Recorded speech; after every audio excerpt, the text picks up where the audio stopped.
So my name is Tavi Castro. I've spent most of my life pushing my physique, my body, my performances to the max. Professional athlete, professional freediver, and a lover of longevity wellness and sports scientist, and also a IM8 ambassador. So I've spent most of my life in fitness, wellness, bodybuilding, football as well in the past. I just love learning everything there is to learn about the body and self-mastery. And I just reached a pinnacle in bodybuilding where I felt like I had learned everything I needed to learn about hypertrophy, performance, athletics. Discovering freediving was just a natural, organic journey that opened up everything I needed to know, wanted to know about the nervous system. So what was missing from my research and from my experiences was, how do I now tap into the power of the nervous system through the breath, through mindset. So it was a very powerful journey. I actually broke my foot, and that actually led me to swim. And in Tulum, where I live in Mexico, I was exposed to the freediving community, and it just created a perfect scenario for me to explore that passion. I've always had a lot of focus and awareness on another important aspect. There's the physical, the psychological, mental health. How do we handle anxiety? How do we handle high pressure? I've been in sports, professional sports, my entire life. I've also been in the creative side, producing records for spinning records and DJing in a phase of my life as well. So I've seen how anxiety, depression can affect somebody that has incredible potential, through myself, but also through close friends. And in that journey of trying to understand, how do we take control back of our nervous systems, how we perceive the world, how we engage with challenges, that's when I started to understand the value of philosophy, the value of religion as well, how you interpret that, how you apply that to normal life. So looking at all these different ways of finding solutions to that challenge. How do you center yourself? How do you maximize your performance mentally as well? Keep yourself positive and always creative. And that led me to the Stoicism, samurai, and religion as well. They're all pointing to the same place. So it was a journey that opened up through my own personal experiences with anxiety, depression, and challenges. Freediving, in my opinion, is the most powerful meditative practice on the planet.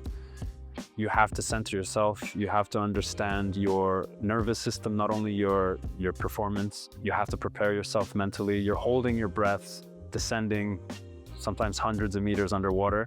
So for many people, that triggers nightmarish thoughts. It's something that can be very frightening, the thought of something like this. So that practice, because you're constantly facing that danger, is what's going to give you the practice that you need, the effective practice. It's not just practice, it's perfect practice. So applying breath work, learning different types of breath work, researching how it's affecting the heart rate, the nervous system, the vagus nerve. That practice allowed me to have a metric. The more calmly I could go into the water, the deeper I could dive, the longer I could hold my breath. Breath holding is a mirror for your state, because the breath hold has a relaxation phase and it has a fighting phase. Perhaps you're a fighter, but the uncomfortable feelings of breath holding come very early because you don't know how to relax. So learning how to hold your breath longer, you're learning how to regulate yourself. You're learning how to go parasympathetic instead of sympathetic. And of course, the fighting phase is mental resilience. So breath holding and this journey downwards it gives you the opportunity to practice something and have a feedback.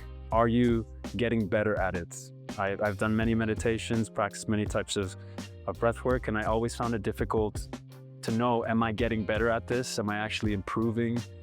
I feel better when I do it, but could it be better? So freediving, breath holding has provided kind of a scientific feedback loop for me to actually see the benefits of all these individual practices. So breath work is the key to the nervous system. And the nervous system is what reacts when you experience fear, anxiety, depression. So understanding what's happening to your nervous system, depending on how you breathe, is in fact controlling the effects on your body. So when you feel fear, you start to breathe faster. So you're purging CO2. That's constricting your blood vessels. Your heart rate goes up. So it creates a feedback loop. So when you start to understand, what do I experience when I'm afraid? And you also understand how to counteract that with the right types of breathing, you can actually slow down the effects. And the slowing down the effects puts your mind in a state where you can actually logically, rationally analyze, is this fear or is this rational danger?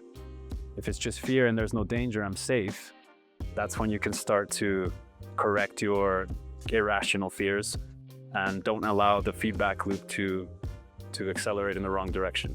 You have the minds, you have the body, you have the spirits. I've spent most of my life pushing my physique, my body, my performances to the max. And more recently with freediving, I've been able to train my mind and my nervous system to its potential as well. Throughout that journey, the constant foundation has always been recovery. Recovery, giving the body what it needs to perform at its max. And IM8 is a full spectrum of every micronutrient and macronutrient that I need. It also has everything that I need for my gut health, and it's the convenience that it brings to the table as well is really important. People are busy.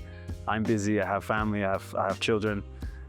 So being consistent, being able to be consistent with that spectrum of nutrients is really important. The cumulative effect is very powerful. When I want to maximize my performance, I want to leave no stone unturned. And knowing that I have my micronutrients, I know that my gut is in check, it just gives me a feeling of confidence as well. So IM8 for me it's a foundation. When I'm taking it consistently, I know that my immune system is strong. I don't have to worry about losing training weeks. And I know that everything else after that is going to be my physical performance, my mental resilience. So I can remove variables so I can focus on what I want to improve. I've been in the health and fitness industry nearly 2 decades. So I've seen a lot of brands come and go.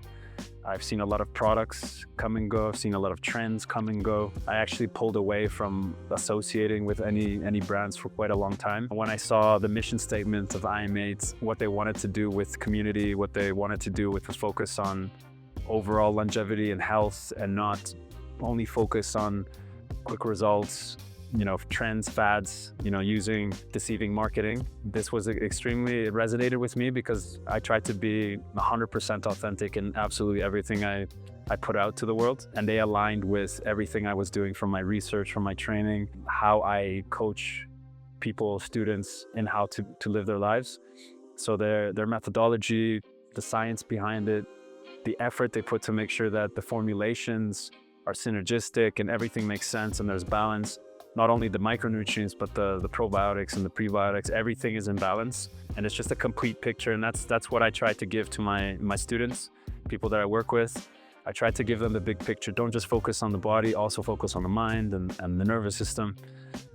Because in the end, when you can bring all the pieces together, that's when you have synergy, and that's when the results will come, but you'll also start enjoying the journey. They've made an incredible movement, and I'm very proud to be a part of it. So the biggest, most important thing I'm seeing with society, people I work with overall, in terms of breathwork and nervous system, we live in a very awake, revved up society. Everybody's waking up, drinking coffees, pre-workouts, stimulants. Everybody's on, jumping in the ice bath.